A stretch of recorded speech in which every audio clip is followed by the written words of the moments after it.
Shri Gayatri tours and travels Chardham Yatra complete travel plan. నమస్తే, welcome to its TV. నేను జానకి. ఉదయం 6 గంటలకు ఒక మెయిల్, అది చదవగానే గుండె ఒక్కసారిగా ఆగిపోయిందంతే. నిన్నటి వరకు ఆఫీసులో బిజీగా గడిపిన వేల మందికి ఈరోజు ఆ మెయిల్ ఒక చేదు జ్ఞాపకంగా మిగిలిపోయింది. మీ సేవలకు సెలవు, ఇక గుడ్ బై అంటూ టెక్ దిగ్గజం ఒరాకిల్ పంపిన ఆ సందేశం ఇప్పుడు ప్రపంచవ్యాప్తంగా కలకలం రేపుతోంది. ఒక్కరు కాదు, ఇద్దరు కాదు, ఏకంగా 30,000 మందిని ఒక్క రోడ్డున పడేసింది ఆ సంస్థ. ఒరాకిల్ నిర్వాకంతో మరోసారి ఐటీ ఉద్యోగం అంటే ఇప్పుడు గాల్లో దీపమేనా అనే ప్రశ్న మొదలైపోయింది. ఒరాకిల్ ఇంత పెద్ద ఎత్తున లేఆఫ్స్ ప్రకటించడానికి కారణం ఏంటి? ఈ తుఫాన్లో ఎంతమంది భారతీయులు కొట్టుకుపోయారు? లక్షల జీతాలు, హై క్లాస్ లైఫ్, మల్టీనేషనల్ కంపెనీలో హోదా, ఇవేవి ఇప్పుడు ఉద్యోగాన్ని కాపాడలేకపోతున్నాయే. యాయ్ వచ్చాక ఉద్యోగాలు ఉడుతున్నా వందలు వేలు కాదు, లక్షల్లో జీతాలు అందుకునే లక్షలాది మంది ఒక్క రోజులో జాబ్ కోల్పోతున్నారు.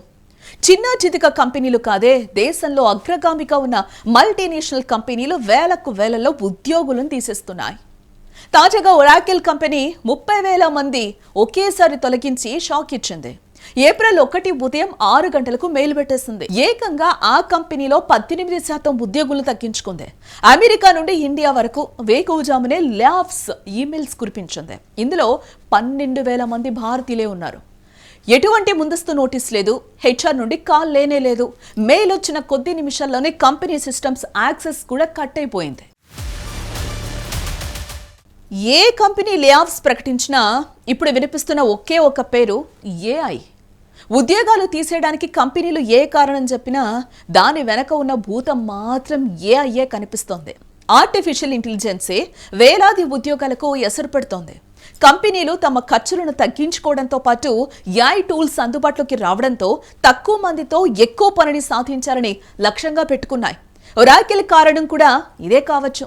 ఏఐ ఫోకస్ ఖర్చుల నియంత్రణ కోసం ఉద్యోగులను తీసేస్తున్నట్టుగా తెలుస్తోంది. ఇక్కడ ఏఐ డేటా సెంటర్ల కోసం దాదాపు $10 బిలియన్ నిధులు సమీకరించే క్రమంలో కంపెనీ ఆర్థిక భారాన్ని తగ్గించుకోవడానికి సిబ్బందిని బలిపీఠం ఎక్కిస్తోంది. ఒరాకిల్ కేవలం 2 నెలల్లోనే $58 బిలియన్ అప్పు చేసింది. ఈ భారం మరింత పెరిగే అవకాశం ఇక్కడ కనిపిస్తోంది. ఈ అప్పులు తీర్చడానికి, ఏఐ ప్రాజెక్టులకు నిధులు సమకూర్చడానికి ఇన్వెస్టర్ల ఒత్తిడి మేరకు ఈ లేఆఫ్స్ జరుగుతున్నట్లుగా తెలుస్తోంది. ఒరాకిల్ లేఆఫ్స్ ప్రకటించిన తర్వాత మరోసారి ఐటీ ఉద్యోగి భద్రతపై ఆందోళన కలుగుతోంది. 5 అంకెల జీతాలు అందుకునే వారు ఇప్పుడు పెట్టిబెడా సర్దుకొని పోవాల్సి వస్తోందని లోపల భయపడిపోతున్నారు. ఎందుకంటే గత ఏడాది కాలంగా టెక్ ప్రపంచాన్ని లేఆఫ్స్ భూతం అడిగిస్తోంది కదా. 2025లో కూడా ఐటీ రంగంలో 1.20 లక్షల మందికి పైగా ఉద్యోగాలు కోల్పోయారు. ఈ ట్రెండ్ 2026లో మరింత వేగంగా కొనసాగుతూ ఉండటం ఉద్యోగుల్లో గుబులు మరింత రెట్టింపు చేస్తోంది. ఒకసారి గతాన్ని చూస్తే మెటా గతంలో దాదాపు 21,000 మందికి పైగా ఉద్యోగులను తొలగించి మార్క్ జుకర్బర్గ్ షాక్ ఇచ్చారు.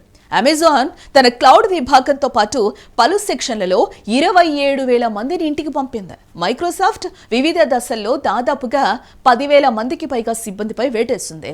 ఆల్ఫాబెట్ కూడా 12,000 మంది ఉద్యోగులను గతంలో తొలగించి ఇయర్ ఆఫ్ ఎఫిషియన్సీ పేరు చెప్పింది.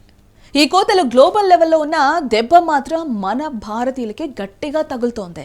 ఒరాకిల్ లేఆఫ్స్ లో 12,000 మంది భారతీయ ఉద్యోగులు ఉండడం ఒక ఎత్తు అయితే, నెట్సూట్ ఇండియా డెవలప్మెంట్ సెంటర్ లాంటి కీలక విభాగాలపై ప్రభావం పడటం మరో ఎత్తు. కేవలం పనిచేసిన ఏళ్లు ప్లస్ 2 నెలల జీతం ఇచ్చి చేతులు దులుపుకుంటున్నారు. బట్ వారు ఏళ్ల తరబడి దాచుకున్న స్టాక్ యూనిట్లను జప్తు చేయటం ఉద్యోగులను కోలుకోలేని దెబ్బతీస్తోంది. ఒకప్పుడు ఇంజనీరింగ్ చేస్తే లైఫ్ సెటిల్ అనుకున్న రోజులు పోయాయి. ఇప్పుడు స్కిల్ ఉంటే సరిపోదు, కంపెనీకి లాభం ఉంటేనే మీ సీటు భద్రం. ఏఐ విప్లవం కొత్త ఉద్యోగాలను సృష్టిస్తుందా లేక ఉన్న ఉద్యోగాలను మింగేస్తుందా అనే ప్రశ్నకు సమాధానం దొరకడం లేదు. ఈరోజు ఒరాకిల్, రేపు మరో కంపెనీ. సాఫ్ట్వేర్ రంగంలో ఇప్పుడు కనిపిస్తున్న ఈ నిశ్శబ్దం రేపటి పెను తుఫానుకు సంకేతమా? ఆలోచించాల్సిన విషయమే. మరి ఐటీలో ఏఐ తుఫాన్పై మీ అభిప్రాయాన్ని కింద తప్పకుండా కామెంట్ చేయండి.